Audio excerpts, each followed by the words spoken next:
Okay. I hopefully coming up with a compromise for the big picture and little picture. So I guess the big picture being Zhilinsky, I do believe, was the head of the Northwest Front at this point, and little picture being Rennenkampff. So as long as the Russians stay in East Prussia, they're causing the Germans grief. So I don't need to go after Königsberg. And I have to remember as well that the Germans were able to nail the first artillery brigade on their last turn when they forced the Russians to retreat. So that's a major. Forget going to Königsberg is what I'm trying to say.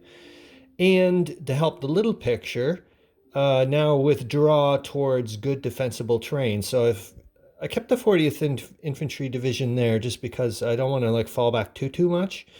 But I did move Battle Group 1 back to here, so that way they get the woods no matter what happens to them. And I also moved, I bolstered up. I didn't want to get rid of this. I was going to move the 25th back, but then I was like, hey, wait a minute. I checked my trench work schedule, and this is going to change on next turn, 1st of October. So I was like, wait a minute, if I can really bolster this up, and I still got the woods thing there. So, I added some more strength points there, and I'm hoping that will be enough to not get them dislodged. If the Germans beat them on the next turn for initiative, they've got a chance to crack them, but I'm hoping that's not going to happen.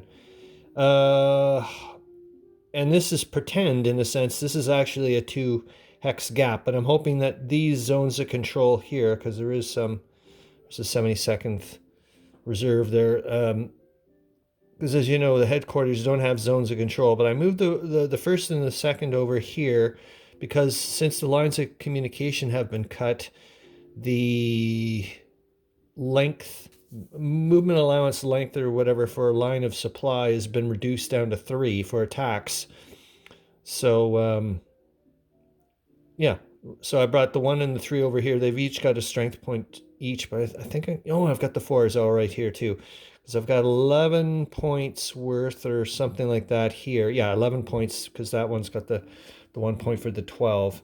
Yeah, I really want to nail this cavalry, and that will open up a line of communication for a little bit. But yeah, these 3 Corps HQ each have a supply point each.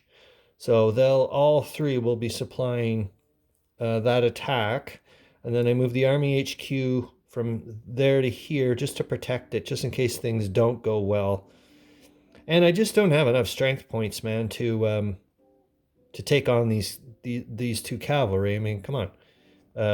2 strength points against a unit in woods, and this one is, I've got 2 strength points against that as well, behind river in woods, and I'm using the old CRT. So the odds of me nailing something are, the Russians, I should say, are almost next to nil. So we'll see how it goes. I'm going to do all the other movements for the armies first. I'm not going to do any attacks. That's the way that's the way I go about it. So and then yeah, I've got this replacement unit division, but I think I'm going to send them over to the Second Army.